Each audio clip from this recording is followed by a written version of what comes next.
What is up, everybody? How's everybody doing? I'm doing okay. The reason I have all this stuff on, like my last couple of videos that I made, showing how much I loved Jamaica at one point. One guy said in the comment section, "Well, how come you're there for 22 years and you never left if you loved it that much?" I was married for 25 years. And then finally I got wise and I got a divorce. Same as Jamrock.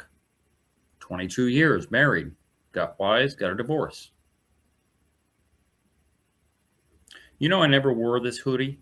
I bought so much crap when I was in Jamaica. I bought so much crap. I never wore it. Not one time did I wear this hoodie or these hats that I have or even this. Back in the day, I used to collect bandanas, all different colors and all different types and all that stuff, but also these little do-rag things because I had long hair back then and I wanted to be able to manage my hair. Most of these things I never even wore. And I found out what happened. Because on my first video about Jamaica, I was getting a bleed out of my screen. And then I realized on my third video, because Jamaica's got a lot of green in it, and green doesn't show on a green background. It disappears, like literally. Look at this. It just disappears. So the bleed out that I'm getting is from having green on all of these colors. Even yellow kind of washes out some of the stuff. But yeah, all this stuff that I have, never wore. It's in a dark closet. And that's where it shall stay. Anyway, back to the business at hand. I should get out of this stuff. I won't have all the bleed out if I get rid of all these colors. So hold on a minute. Let me do what I do. All right. I feel much, much better now in my normal garb. Not much to look at still. Yeah, I know I'm John Crow. I don't care. I own it. I've earned this John Crow. Thank you very much. I've earned it. And I don't know why my camera is giving me so much more of a tan. I feel like browning. I said I would not do a part 3. That's what I said. I would not. Sorry, my bad. I said I would not do a part 4. I'm doing a part 4 now only because there was a lot of comments, as you can imagine, with the amount of views that I've gotten. There's been a lot of comments. And I figured that I would have time to not only respond to those comments with evidence. I have comments talking about, oh, he's just trying to get clicks. He's trying to get subscribers, blah, blah, blah. I have another YouTube channel where I have 116,000 subscribers and I get 50,000 views in a month, every month for 15 years. This isn't about clicks. This isn't about getting paid off of YouTube or any of that stuff. What this is about is information. As I started out with my videos, trying to get other people to understand and realize what the real Jamaica is like and not this. Not all of this, which everybody talks about, oh, it's paradise, were it not for the people. You see, that's what my videos have been about. My experiences of 22 years and all the mix-up and all the different garbage and crap that I had to put up with.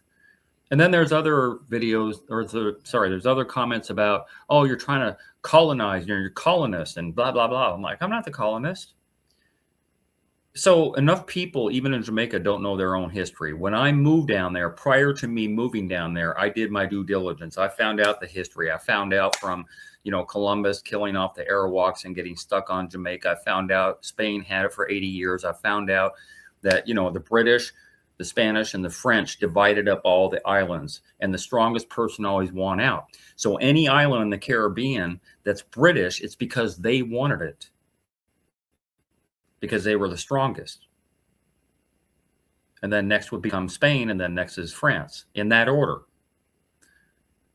So I did all that. I know all about the history. I know about, the slavery and when it ended, which a lot of people don't know. 20 years before we ended it in America. I know about all that stuff. I know why the Chinese were brought in for the labor after slavery was abolished. And that's why there's a good population of Chinese, not just straight from China, but literally born and raised in Jamaica. They call them Chin, usually, just by default.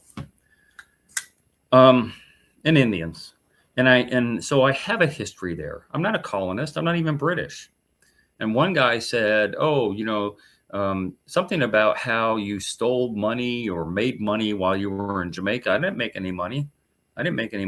I left money there. As I told you before, my apartment, I rented that for 22 years. Nobody's ever been in that apartment except one other girl, I think about a year and a half before me. And that's it. I was the best tenant they had.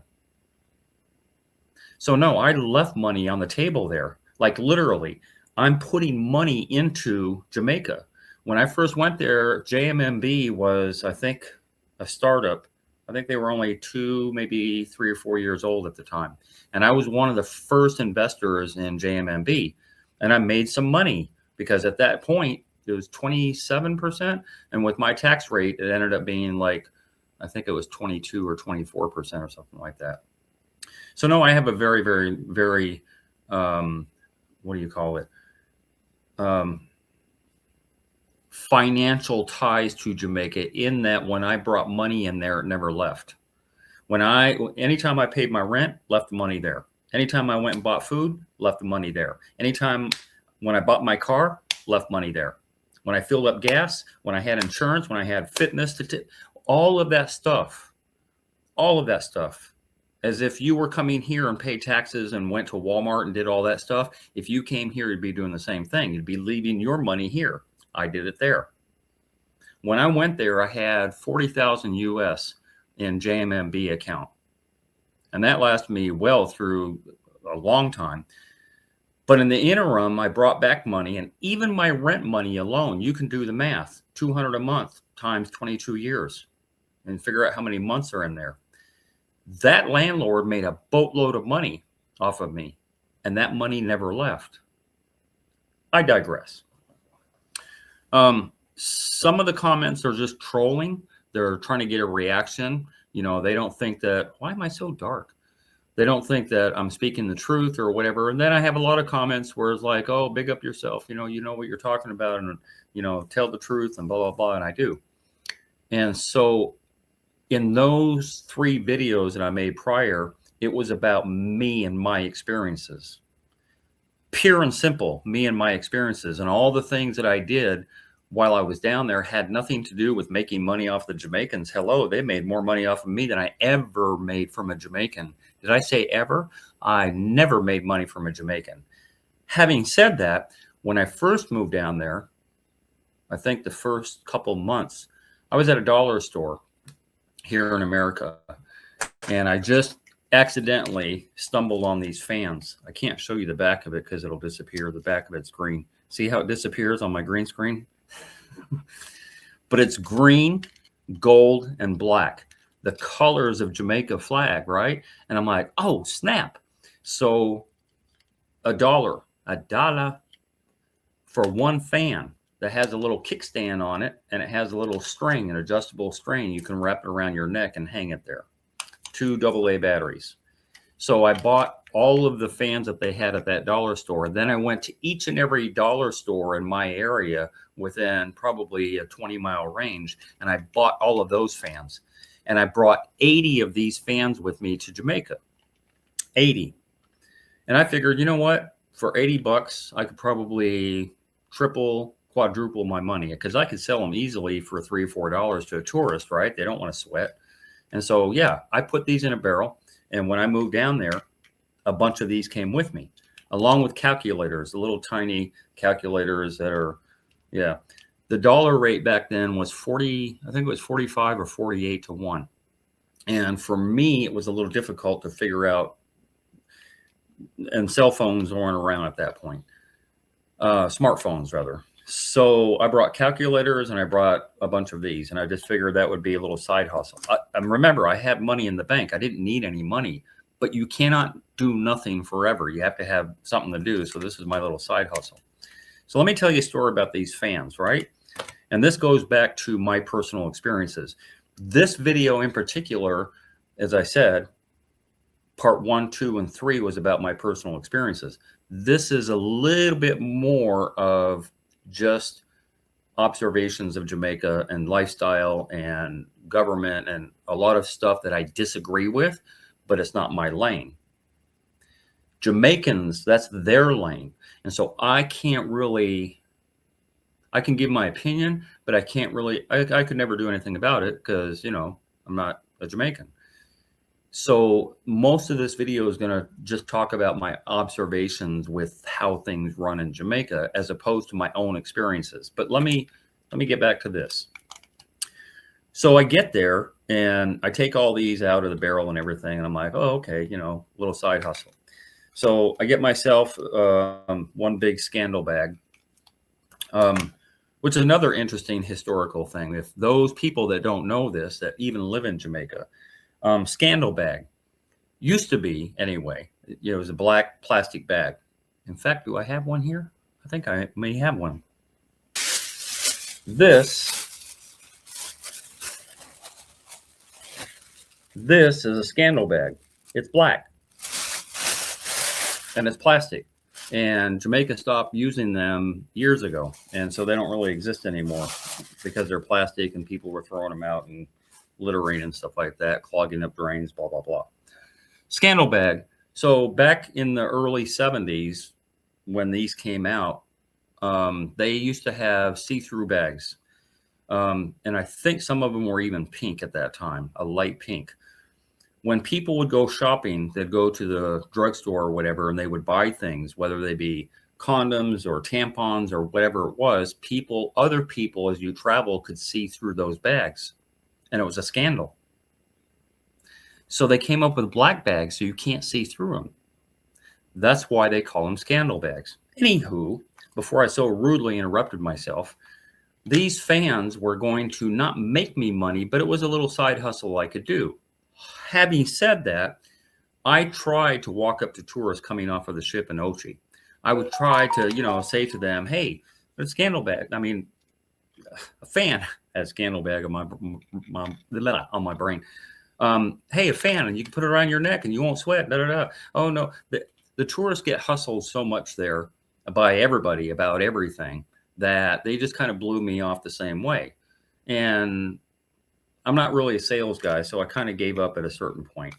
But when I first got there, I had this little one Rasta guy, this short guy who came up to me and was trying to hustle me for a couple dollars here and there.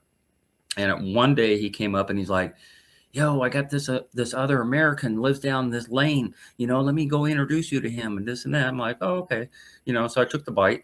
I walked with him down to the end, and he introduced me to kind of an expat type of guy. He's Jamaican by birth, but he lived most of his life in America. And then for whatever reason, I think he got deported, but he's too sneaky and too secretive to ever tell me. To this day, I don't know. But anyway, we linked up and we had a lot in common, and he had started a little internet cafe and all that stuff. So little Rasta man, he wanted, yo, can you give me a little something? I'm like, oh, for the introduction? Like, you want something for the introduction? Anyway, there was this other guy. When I first bought a car, I needed somebody to be alongside me when I bought the car, because I had to go to, where did I go to get that? I think I went over to the Sovereign Center over in Kingston area. And the Sovereign Center is like a big shopping mall type of thing. And I used to buy my food at the grocery store there because I could get some American type of food at Sovereign Center. So I met the guy at the Sovereign Center, but the car I wanted to buy, I needed it checked over. So I brought this other guy with me that seemed to know a lot about cars, but he was also a beggar. He was also a little bit nicer to me, where he wasn't just incessantly asking me all the time for stuff, but I brought him with me. So that was my second beggar. My third beggar was this guy in Ochi who wasn't even, and most of the people that are in Ochi begging for stuff, they're not from Ochi, they're from the south side somewhere. And so anyway, somehow or another, we got into some type of, not a friendship, but some type of connection. I forgot what it was that he why he attached himself to me. I forgot. But anyway, so there's 3 of them, and I call them my 3 beggars. When I realized it was going to be really, really difficult for me to sell these fans, I made a deal. Made a deal with the devil, so to speak. So I said to the little Rasta guy, I'm going to, because, this is an order of trust, right? So I said to little Rasta guy, I'm going to give you 5 of these fans, and you can sell them for as much as you want to. And remember, at that time, it was 48. I'm going to say 45 to 1, just for the math, right? 45 to 1. So one of these I bought at $45, Jamaican dollars, right? So what I wanted back was 100. Was it 100? I think I told him 110 or 140 or something like that. I was trying to double my money. Well, it'd actually be triple, but I was trying to get $2 off of a fan that I bought for 1. And I said to him, you can sell it for whatever you want. The profit margin belongs to you. So if you sell one of these for 200 and you bring me back 120 or whatever, then what's the math on that? 150 to 120, you're making $30 or whatever. You could get a patty back in the day for $30, so not that big of a deal. It may have been a different margin, but regardless, if he had sold one of these to a tourist for 200 or 250, he would have made as much as I made. Be that as it may, I gave him 5. And I said, when you sell these 5, you'll get 10 back, because I had so many to give away. When you sell these 5 and bring my money, you see, 120 times 5 is $500 and $600. So if you bring me back 600, you're going to get 10 more of these, and you'll make some more money. My second beggar, I trusted less. Sorry, I trusted more than the Rasta guy. And so I gave him, instead of, how did it work out? No, sorry. My next guy, I trusted a little bit more, so I gave him 10 fans instead of the 5 that I gave Rasta, right? So he got 10 fans, and I said the same deal to him, basically the same deal. And then instead of 10 to sell now, when you bring me back my money, and you could sell them for whatever amount you want to, you're going to get 20 of these, right? Next guy, the guy that drove with me to check out my car and all that stuff at Sovereign Center, I trusted him more than the other 2. So instead of 10, I gave him 20. Remember, I had 80 of these things. So I gave him 20 of these, and I told him the same thing. You bring me back my money, and you'll get 40. That was 2003, 2002-ish into 2003. This is 2026. Do you know, not only did I never see my money from any one of those 3 guys, but I never saw my fans. In fact, that's why I still have some. I never saw my fans, I never saw my money, and I never saw those 3 men ever again. Strike that. I did see one of the guys by Burger King. I was in Ochi one time, and I was having a burger, and he walked past, and when I went over to look at him, he started walking faster. It's like I was going to come after him, It was kind of funny. And then I saw him later on, because he's like hustling all the tourists and everything. Why am I so red? Anyway, sorry about all the lighting. It's kind of weird today.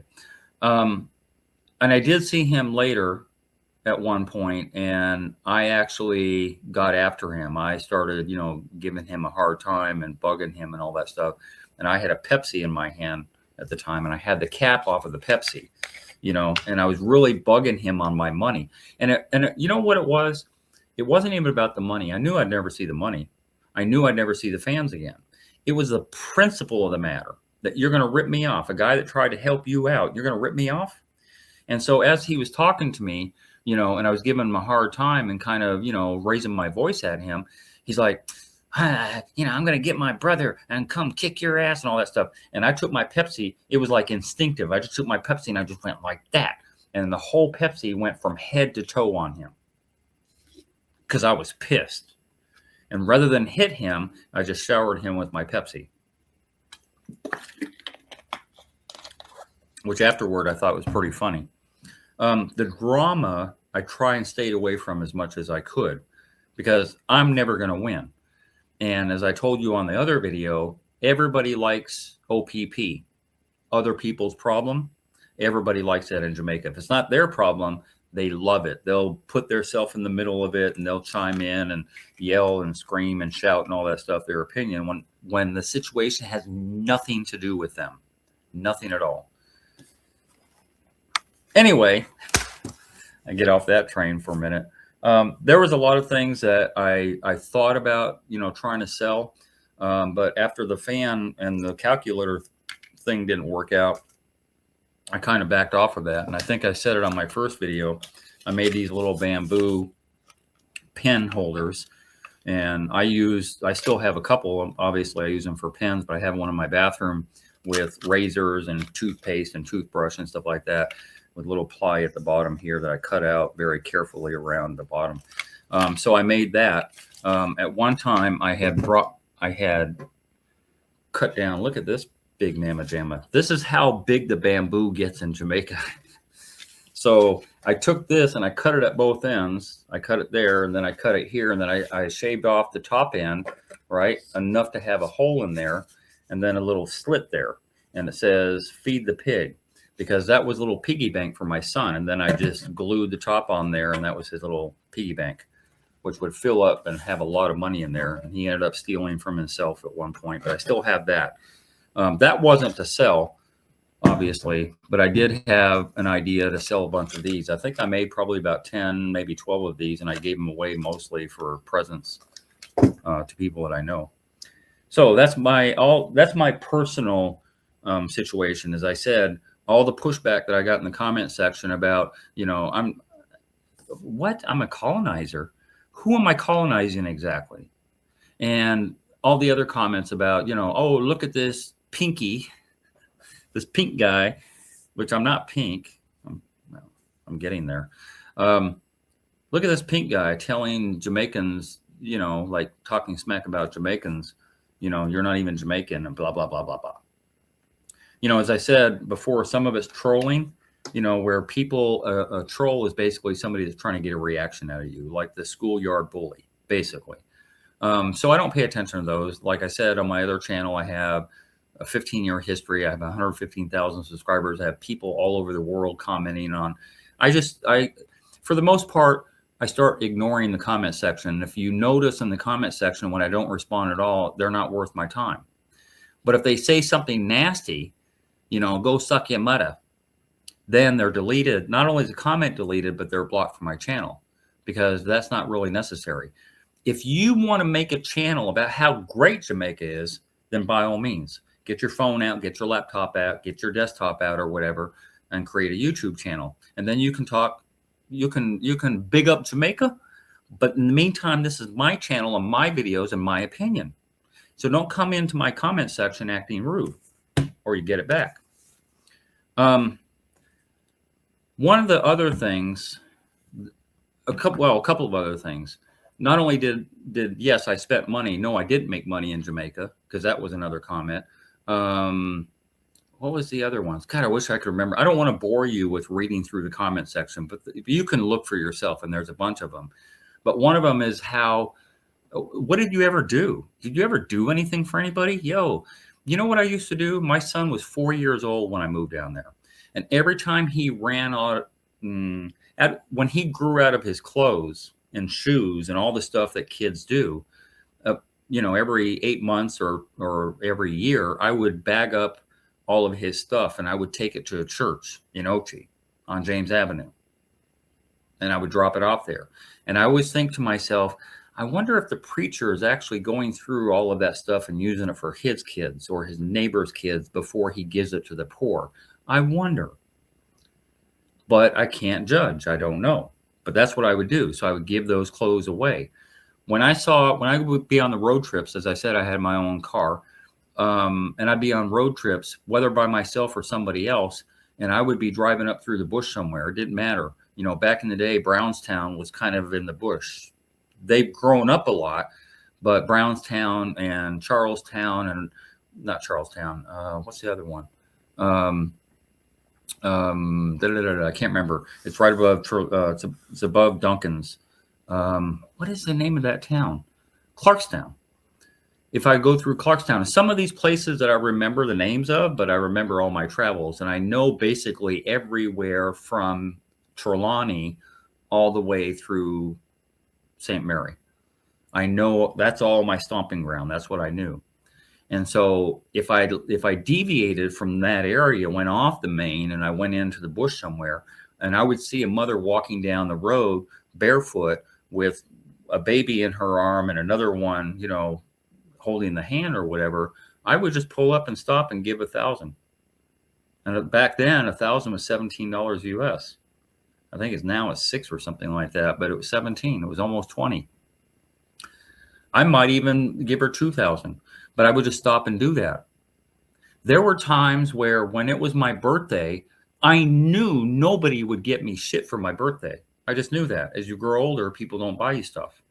So what I did is I went to, actually went to the bank. Yeah, because I had to get a bunch of 500s. So I got a pocket full of 500s and a halfway pocket full of thousands. And I would be in Port Maria, and I would just walk up to a stranger, and just here and try and hand them a $500 bill or a $1,000 bill.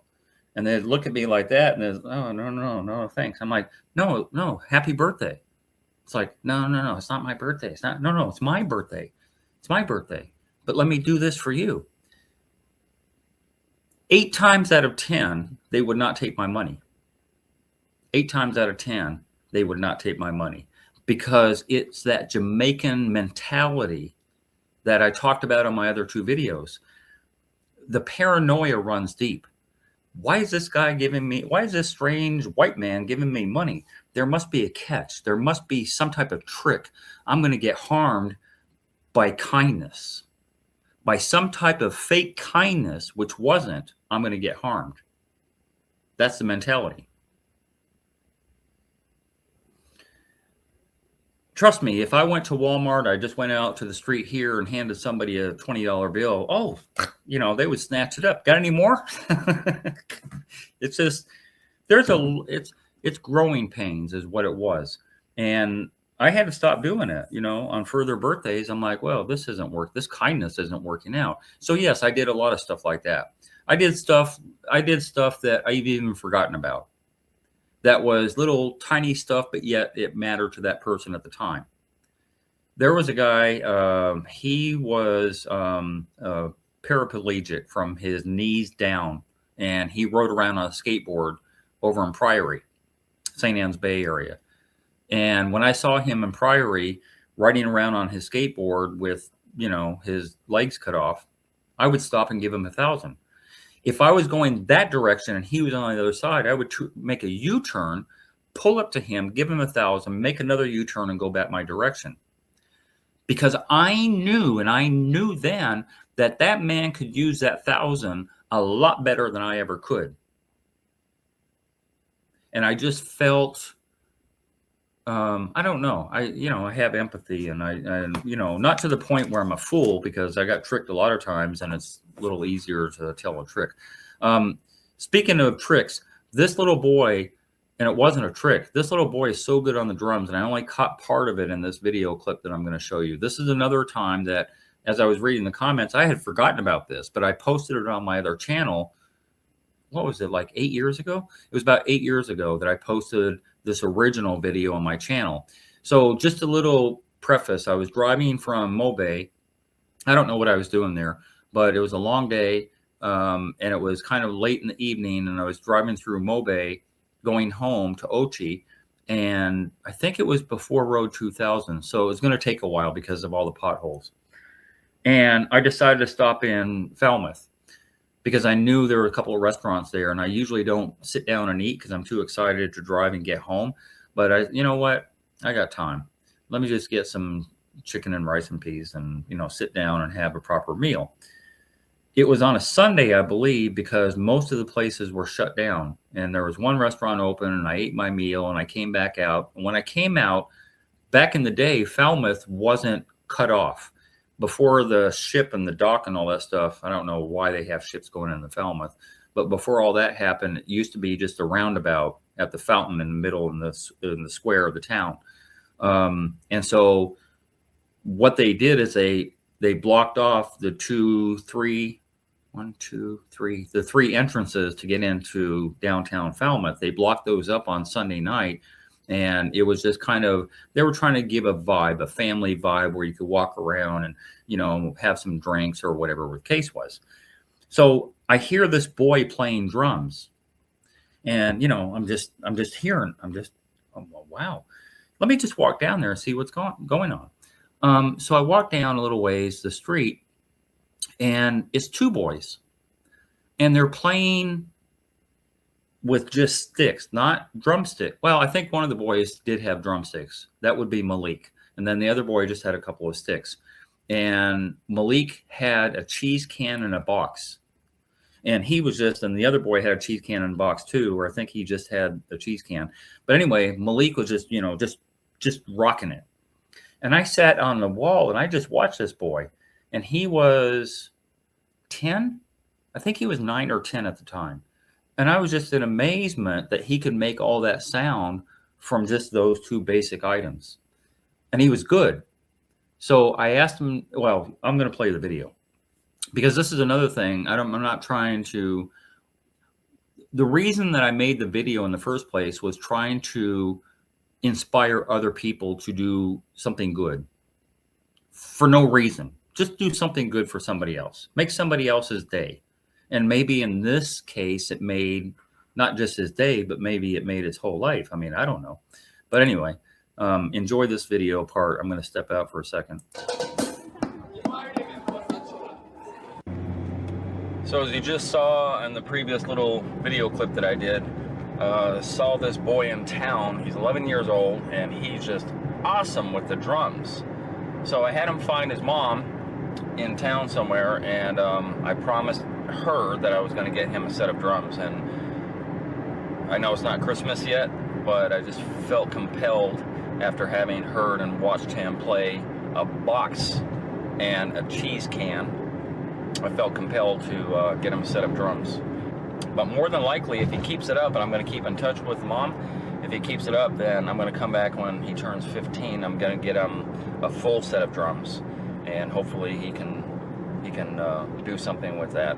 You know, it's a discipline, it's a self-discipline that's the important thing, because if you can do that and discipline yourself for something you like, then pretty much you can do anything.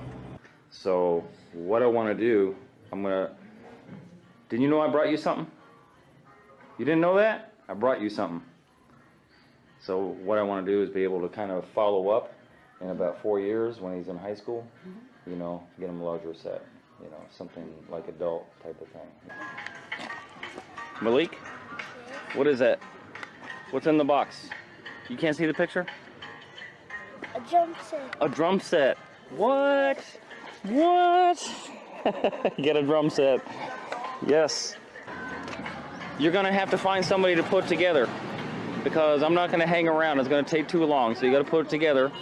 And then I want your mom to do a little video and put it on WhatsApp so I can watch you play.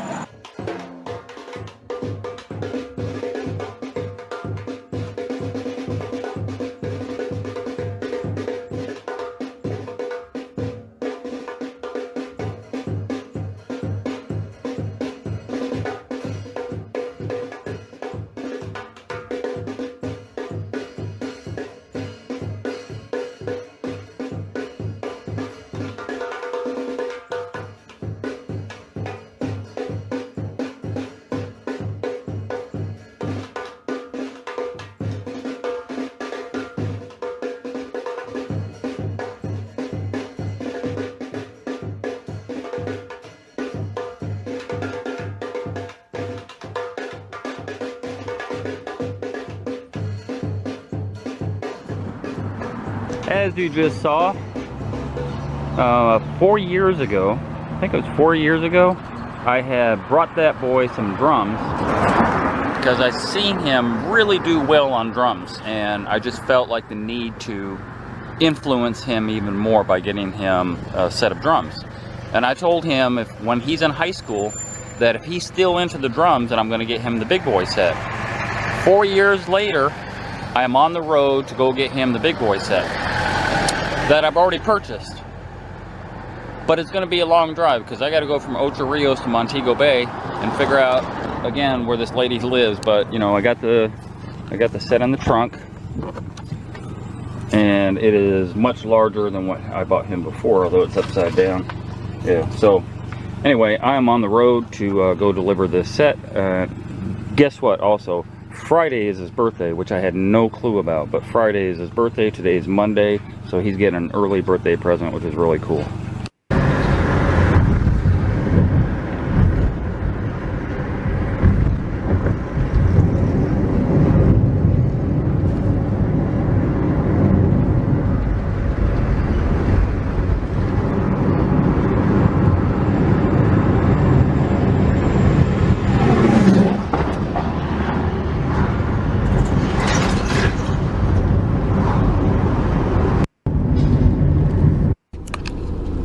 Right. You need to blow this down. What are you doing there? Well, what up, little man? Not a little more. Oh my God. Show me chicken right mine. Wow, look at how tall you are.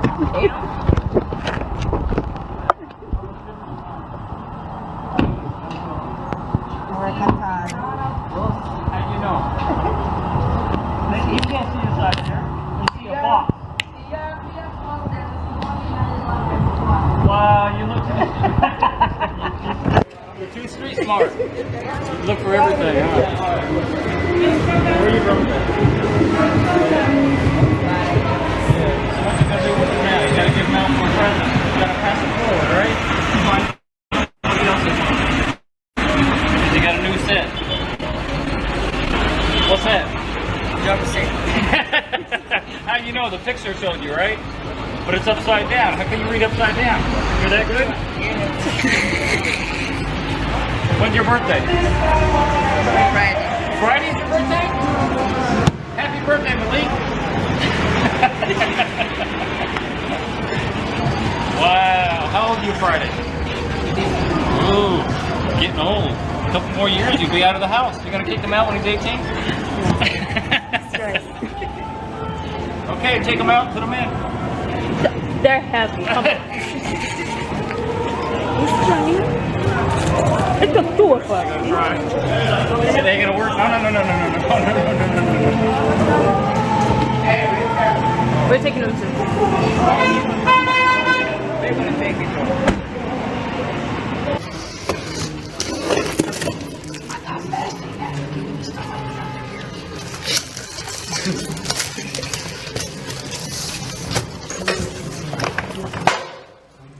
Oops.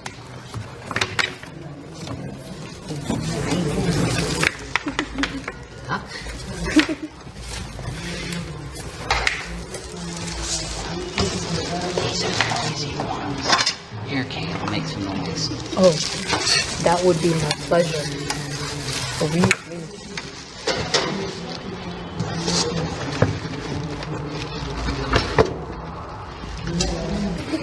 Big boy set. Exactly.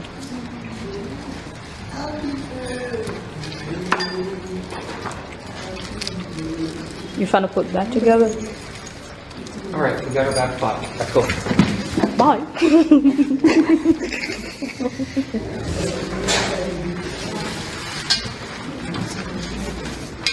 You're taking all day. You're not going to sit up here? So Is it gonna set it up here? I'm not sure what you said. And how do I stop recording? I press the play button. A couple of things about that. First of all, I didn't know this boy. I didn't know his mom. I didn't know anything about him. What had happened, there's the backstory to that on the longer video clip that I still have somewhere on a hard drive. The backstory to that, when I first took the first drum set to him when he was like 9 or 10 years old, I asked his mom if he always liked playing the drums. And he's like, he always did from the time he basically was about 5 years old. When he was about 4, he almost drowned. And I think what happened to me, as Mom talked about it, I think what happened is he's not the best student, but I think what happened is it kind of disintegrated a couple of brain cells or something. I don't know. But from that moment on, from that time going forward, when he almost drowned, he just started playing drums. And she said that he had his sticks and he'd hit everything. You know, he'd play music and try and replicate what he heard on the music, almost like what do you call it? Like not a prodigy, but what is it when somebody's really good at something, like Rain Man, where they're really good at one thing. And so he latched onto the drums, which I did not know when I first saw him playing, right? Mom told me about the story. And I felt even better about dropping off the drum set. And that's why, so what I did is I took a Sharpie and I wrote my number, because my Digicel number had been the same for until I left.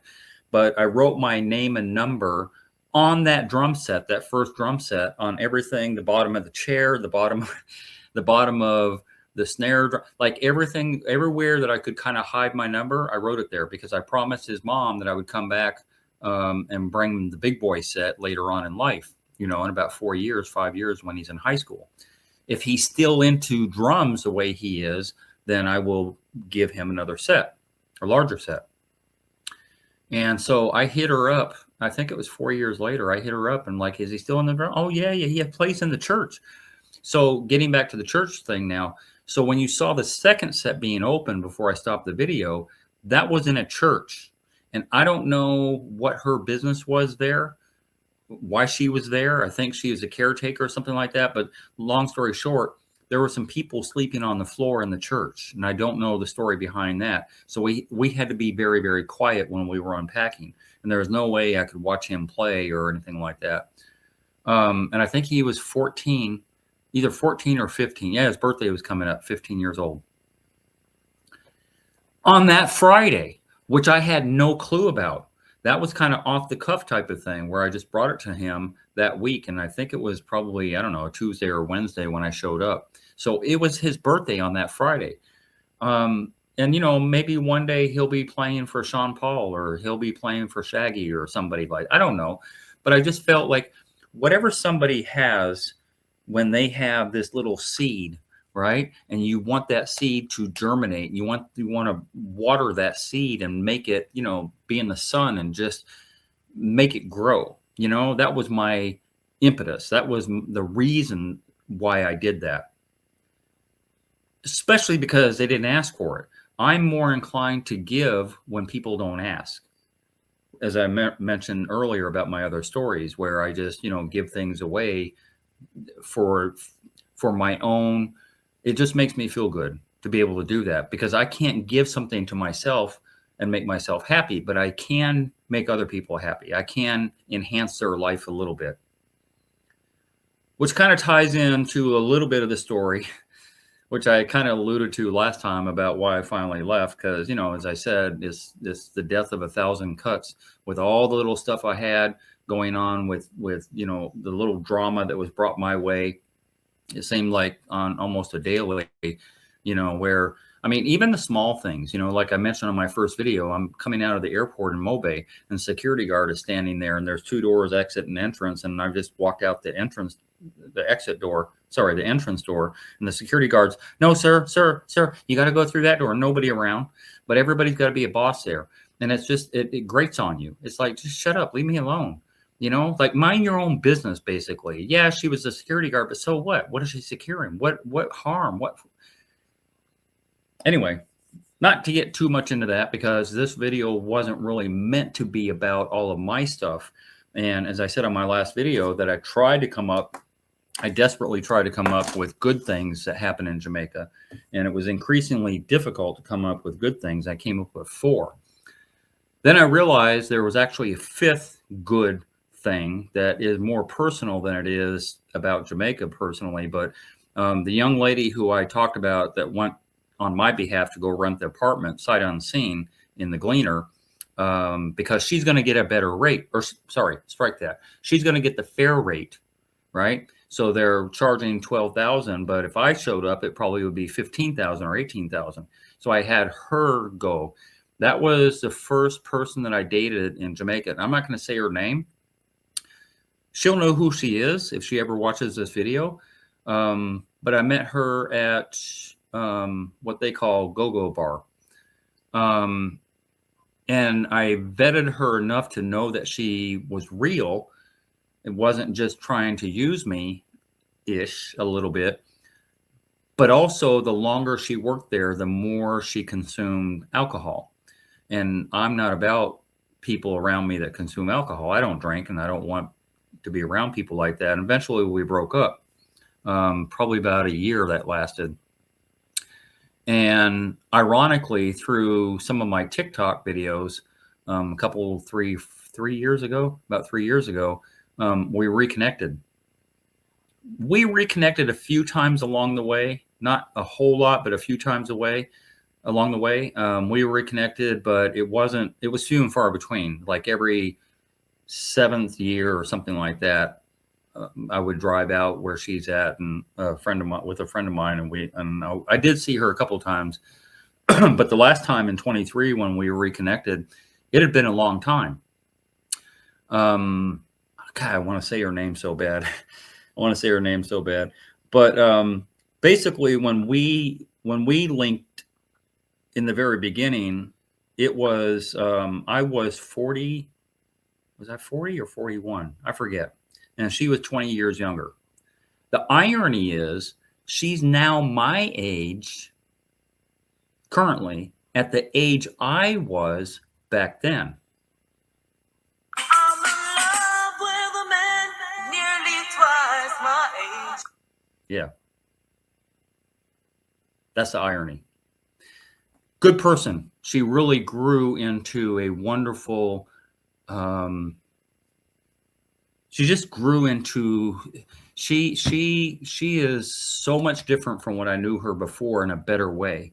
She just really, really flourished with everything about her. And I still care for her. I mean, we're not together, obviously, but that was, if I could add to those 4 things, that would be the 5th thing. And that should have been the first thing that I talked about. Anyway, I'm going to get on to what I promised almost an hour ago. Holy crap. I'm going to get on to the next thing. And this, as I said in the very beginning of the video, I stay in my lane the best I can.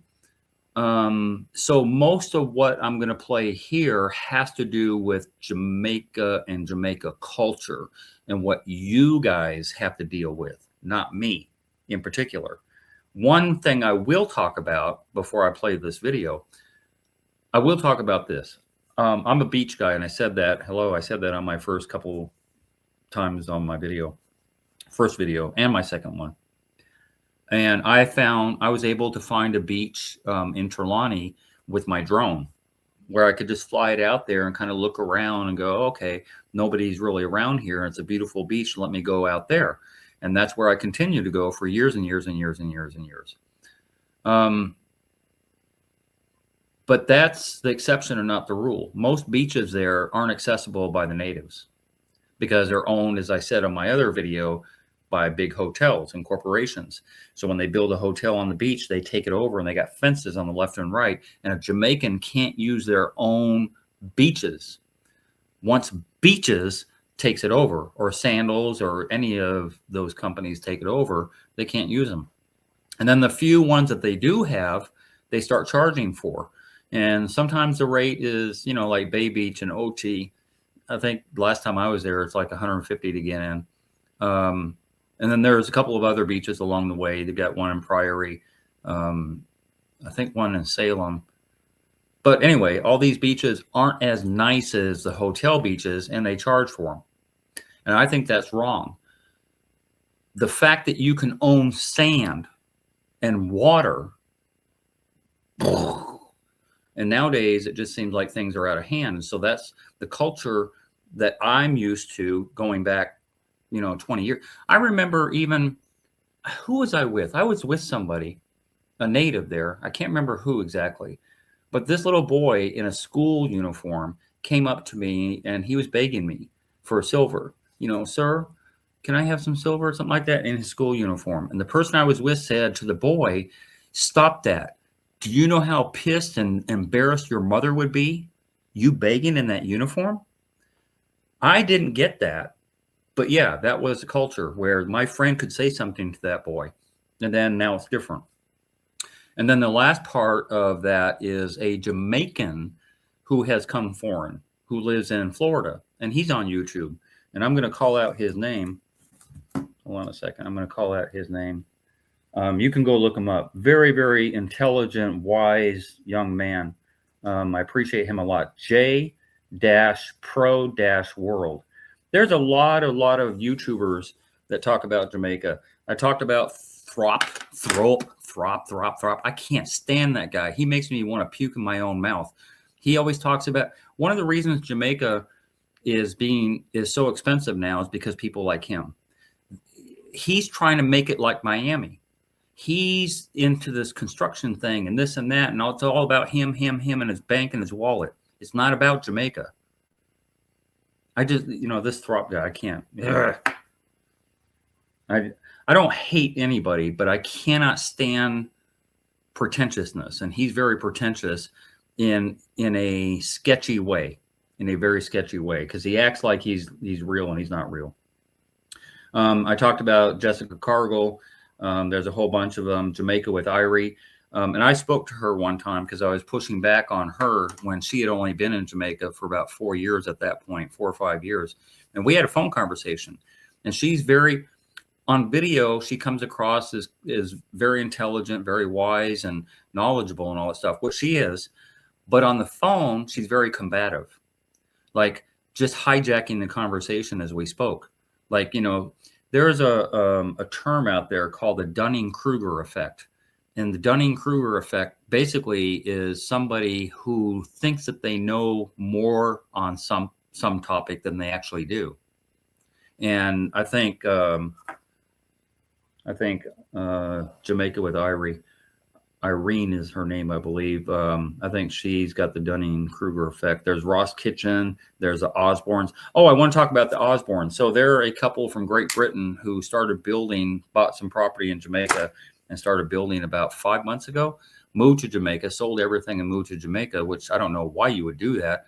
Bought the property sight unseen and has had a lot of hiccups. And they're putting all of their hiccups out on the internet through their YouTube channel. They've run into a lot of issues already, a lot of hiccups, a lot of speed bumps, and a lot more to come. Trust me. I give them maybe 2 years. They could last longer than 2 years, but they got 3 kids. So you got 3 young kids. You've got a brand new property in a place you've never been with a culture that you're not used to. So you already have all of these stresses going on in your life. And then you just want to build up a house and just be in Jamaica the rest of your life. I don't know. It's not going to last. The little hiccups that they're going through now are going to get worse and worse and worse. So it'll be interesting to follow them every step of the way. Hopefully they'll put the good and the bad. That's the problem with most of these YouTubers. They don't put the bad. With any luck, the Osbornes will actually put in the bad stuff about Jamaica. I can hope because we need more voices out there to push back on the buffoonery that happens. But let me bring up this other one here. Blah, blah, blah. Let me get my ugly John Crow mug out of the way. Hold on a minute. So I'm going to let this play for you guys. It's just very interesting to me. The decay. Okay. If you look at the music specifically, the type of lyrics, and as I said, it's an old conversation. We really need to try our best to communicate to our children what is right from what is wrong when it comes to consuming music. Music impacts behavior. Studies show that. You look at our schools, there has been an uptick in school violence recently.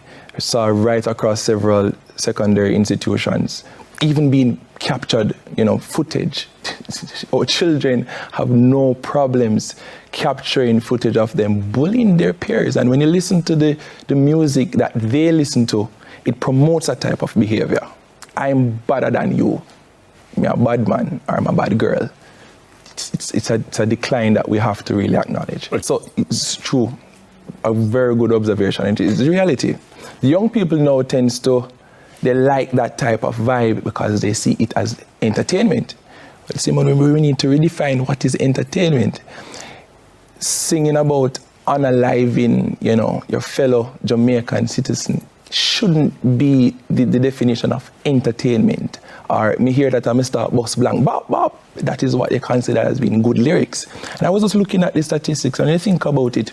According to what? The Child's Protection and Family Services Agency said that this year alone, 3 months into the year, over 4,000 cases have went in regarding children, abuse, whether sexually, emotionally, child labor. Just this year alone, over 4,000 cases. Socialization needs to come back to a place where, and I've said this many times, where the village is playing a very important role in that. I think there's an erosion of the village. There was a time when growing up, you people could tell me better than me, I'm still youngish, but you could remember when you didn't have to depend on parents alone to tell you right from wrong as a child. The good neighbor would say, pull your pants up or something like that. That type of parenting. Well, let me come back to socialization with that parent, because the culture that we have now, some people are in the village, but they don't want anybody in the village talking to their child. True. Sometimes the very socialization is the cause, because the parent has an attitude problem, or the parent is predisposed to violence, the parent is beating the child and passing on the norms of violence in the home.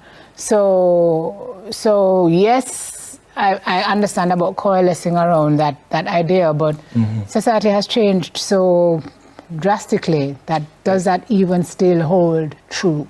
Yeah, the society has really morphed into something unrecognizable for me. And the truth is, we really have to get back to what is parenting. You mentioned something important about some parents not wanting others to discipline their child or to play a role in that. But then we have to have social, intervention as well, because there is a social responsibility that we all have. We mentioned the music. You have a large platform, you have influence, you have impressionable minds. The children, they're like sponges, they soak up everything. I cannot just say, well, because the parent don't want me to have a say in how they grow, I should just say any and anything. It can affect their minds. Yep. We see a lot of people right now talk.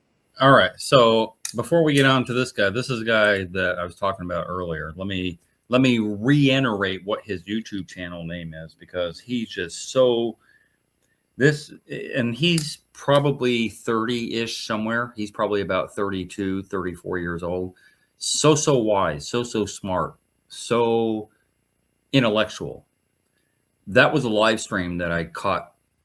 It's an over an hour long live stream, but I kind of spliced it up into pieces so that you could digest it a lot easier. I'm not going to have you suffer through a whole hour, but go to his channel and subscribe. He's just right on point about a lot of stuff. Not everything. I've watched a couple of his videos, so I don't agree with everything, but pretty much I agree with that. What I want to talk about, what you just saw, is exactly what I saw when I was there. I dealt with a couple of mothers who had children, and the way they beat their kids, oh my God. Defects would be called here. Protective services would be called. I didn't do that to my son. I didn't need to. And I understand there's a lot of single mothers who don't have that father figure around, who can just say, hey, don't do that, blah, blah, blah. And, the kid doesn't need to be beat because he's scared. But the moms, oh my God. I didn't even like when my son cried. It hurt my heart when my son cried, or any baby cries for that matter. To inflict pain on them with a switch, with the belt, I don't know. There's something going on. I noticed it from 2002, 2003 to now. I've noticed that things are getting out of hand. Even recently with, I think a child was beat by some adults from school and all that stuff. There's a lot of news stories. There's even a news story about this gentleman who almost got beheaded, like over in Mobay somewhere, just the other day. I see these feeds on YouTube of the news stories that happen out of Jamaica on a daily. It's just horrible, horrible stuff. And then people are like push back. Well, it's dangerous in every country, you know, blah, blah, blah. I mean, they're parts of, they're parts of the United States, but we don't, like I mentioned in a couple of responses to comments that were made, 1,100 murders in 2024, 1,100 for a population of less than 3 million. There's only 2.8 million Jamaicans in Jamaica. 1,100, which was normal for the years that I was there. Anywhere between 900 and 1,200 every year. Every year. Every year. Where I'm at, the total population of the counties that surround the city where I'm at, right? So all the metro area is a population of 6 million. So twice what Jamaica has in this population here. In that same year, 2024, 98 murders. 98. 10% of what Jamaica has for half the population. So don't come to me with this, oh, it's dangerous everywhere, blah, blah, blah, bullshit. Anyway, let me get on to this guy and then we'll wrap things up because I think he's got some very intellectual things to say. Talking about moving back home to Jamaica. These people could be living in America, Canada, and England. A matter of fact, all of these countries right now, the first world countries, them, America, Canada, and England, countless amount of people say them want to move back home to Jamaica. I don't know what some of these people are facing in America, in Canada, and in the UK. Particularly, me know say the UK not easy. Me know say America not easy. And me know say Canada not easy neither. You understand? Carleen Castan, big up yourself. But let me tell you something. You see where people claim to say them are run from. Shanice Ramsey, big up yourself. Where people claim to say them are run from any one of these first world countries, America, Canada, England. I'll tell you something. I think a lot of people right now just go with the flow and I listen what people say. Chaps, big up yourself. Because watch ya. Me no know where them expect figure Jamaica go see. Stacey Chambers, big up yourself. I really don't know what they expect to go to Jamaica go see. You know hear people telling us a foreign and a better rose. Jamaica and a better rose neither. Jamaica are worse. No better rose. Their reactions, big up yourself. You hear me I say? Jamaica is no better rose. Ask yourself the question, why you run left Jamaica in the first place and go foreign? Think about that for a second. Anybody with the America, Canada, England, why did you leave Jamaica in the first place and go to any one of these countries?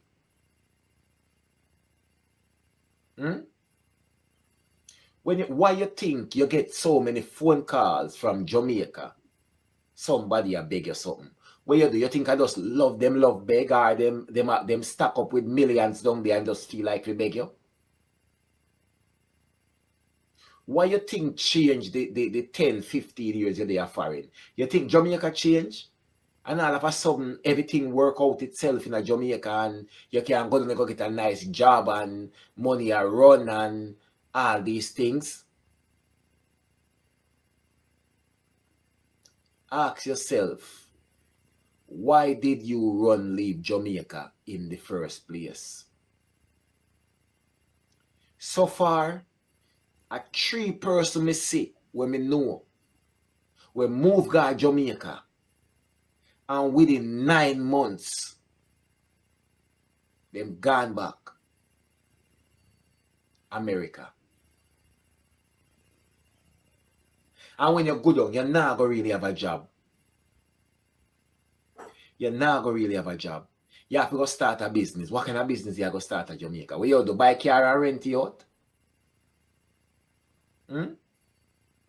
What you going to do? Put taxi on the road? Because people think I saw it going on. How me can just buy a car and put a... Sometimes when me hear them talk, me laugh. Me see one little youth you know, where it come from England, yeah. We go down to Jamaica go live. In the last 6 months down there. Because them get delusional and tell themselves, say, them have a little money, I want 5 or want 10,000 and say you can survive at Jamaica. When? How will that work out? That is impossible. When me I leave Jamaica, me say, boy, me just go foreign and stay there for a little minute and make a money and go back home. Because once you have money at Jamaica, you're alright. You understand? And me migrate. And the first thing you go think about is buy a piece of land and build a house down at Jamaica. Because you not really think say you're going to live a foreign and have that foreign mentality there. So you think say, well, me I go buy a piece of land and me reach a foreign and build a house down at Jamaica. That's your mission before you even left Jamaica. No, boom, you leave Jamaica. You're there foreign now and you work and you make a money. You send back a little money a yard because somebody beg your money. This happen, probably you have your pick near Jamaica or whatever the case may be.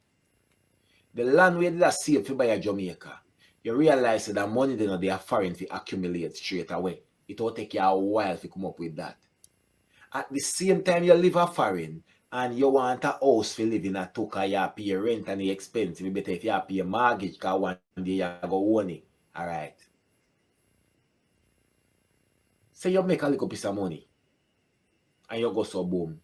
And you buy a piece of land in Jamaica. You spend out every dollar where you have and build a house down there. But tell you what, your job where you do, you can't find that at Jamaica, you know. So when you decide to move, go back to Jamaica now, what kind of work you go do? Any little money where you have, it will go blow up. You say you move back to Jamaica now after a couple of years. And all of these things because you have the good sunshine and you eat good food and this and that and you can enjoy yourself. Boom, you move, go back to Jamaica. In a 6 month time, the little money you go down with blow up. Because you can't find no good work. The little money where they might pay you, it don't mean nothing, you know this, you know that. Because you get even 100,000 a month at Jamaica. Or 150,000. A mega piece of money that two way you get wherever else you're coming from, you know. And out of 150,000, you have to do everything out of it same way. This is why a lot of people no see when take the move, but my God, Jamaica go live. And then build a house down there. Enough of them is selling back the house right now. Them decide they don't think they will be going back to Jamaica to live. They don't think they'll be going back to Jamaica to live. And number one, if you furnish house at Jamaica and lock you up down there, people are going to thief out the things them and sell them out. So that alone are going to drive you frustrated and mad. I would never talk and say, me I go back to Jamaica go live full time right now, unless me come in at some good money. Jamaica. Jamaica will continue to be hard and ragged and tough. You see me I deal with? I know all them program they run. So you are going to live at Jamaica and just live from your pot to your plate for the rest of your life. You can't do nothing else. You can't buy one slippers put on your foot. If your house stop a leak, you can't buy a zinc. You can't do nothing. Come on, man. Do better than that, man. There is so many reasons why you have to run. Me love my country, but me tell you something.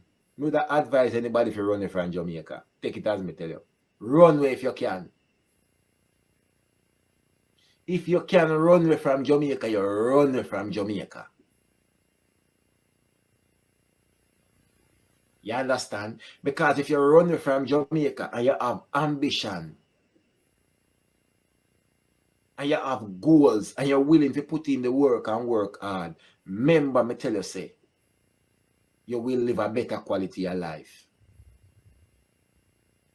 It's not easy a foreign. It's tough a foreign, but you will live a better quality of life. All right.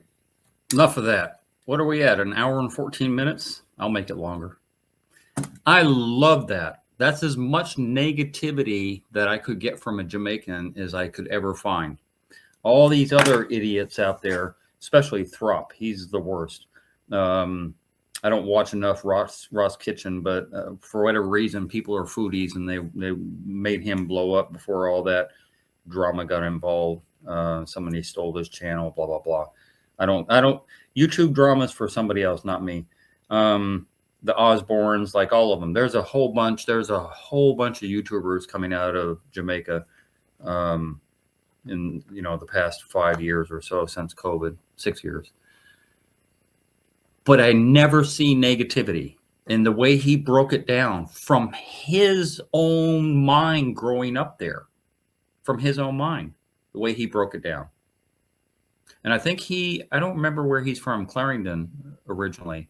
I don't remember if it was Clarendon or St. Elizabeth. And I did hear at one point a friend of mine who's actually Jamaican that lives in London, England, talked about how people in St. Elizabeth are much better. She's like, you should spend more time in St. Elizabeth. People are so much kinder, and so you'll really love the vibe. In my weird common sense mind, I just figure they're a monolith. I figure that most all, not all, but most all Jamaicans pretty much are the same. Maybe there are better people in St. Elizabeth. I don't know. Never been. Well, I passed through there, but I've never spent any time there. But, I gave up. Same way he gave up. He's living in Florida. And the way he talks about, you'll do better in another country. Yes, you will. You'll be safer, regardless of what everybody says about how, America, and you're going to get, like the police going to pull you over and this and that, blah, blah, blah. Yeah, that's going to happen. And that's just part of life here. So some of the small potato things in exchange for the bigger things is what you have to put up with anywhere. But they're not in Nagwan, not in Jamaica. For who? Only the rich. Only the dance hall artists, who don't even live in Jamaica. I think most of them have a house somewhere else. But it's the higher echelon. It's the people, as I said, that own Sandals, a Bruce guy who owns Sandals and beaches and all those places, and then the Spanish who send their money back to Spain that they make in Jamaica. And then the government, and I think I mentioned it on the last video, but I didn't have the statistics, and now I do. The government of Jamaica makes $2.5 billion on average from tourism alone. That's not bauxite. That's not sugarcane. That's not any other export. The import of tourism alone, $2.5 billion US. That's a lot of fucking money. So for the government not to be able to facilitate, as I mentioned on my last video, school buses and take up for the fees, the school fees, we don't spend money for schools here. It's compulsory. You have to send your child to school. So they pick you up in a bus, and then the books are paid for. And if there's a uniform, it's only because you're at a private school. So there's no uniforms to pay for. There's no taxi fare to pay for. There's no lunch to pay for. If you can't afford it, they'll feed you for free at school. Because our tax dollars work for us. And you're a stone. Anyway, that's about it. That's all I have to say. Again, a lot of that stuff is out of my lane. I come from a third-party perspective where I see Jamaica through the lens of how I feel like things could be better. I'm not trying to change it. As I told you on the very first video, and you can go back on my channel and watch, a friend of mine who had said one time, man, if this place was more like New York, I'd like it better. And I said to him, if it was more like New York, I wouldn't be here, because I like a lot of the culture and I like that they do things differently and all that stuff. But the people, the individuals that you run across, that's where things need to step up. Because if we're not for that, I would have built a house down there of my own instead of renting for 22 years. I could still do that at my age. I could sell off this house right now and have more than enough to build a house down there, or even buy one and retire down there with my money that comes in through the bank. I don't even have to come back here ever. I wouldn't do it in Jamaica for a lot of different reasons that I've already mentioned.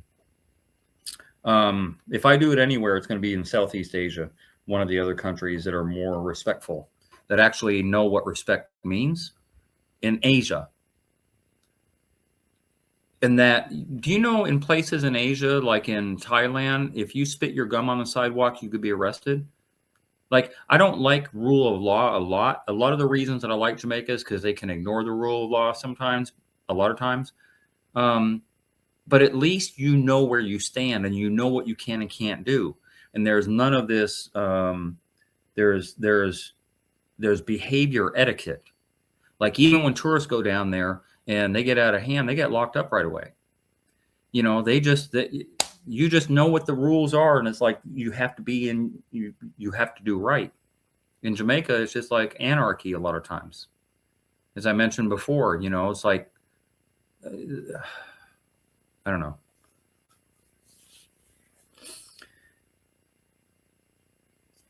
Individual people that watch my videos about Jamaica that are good, kind, respectful, decent people, I'm not talking to you. I'm not talking to you. Anyway, this is probably most definitely the last video I will do on this subject, and then I'll continue on with my Life According to Bob other videos. Because I do have a bunch of other videos that have nothing to do with Jamaica, just so you know. But that's it, guys. I'm going to wrap it up. And as I always like to sign off, bark less and wag more. Peace.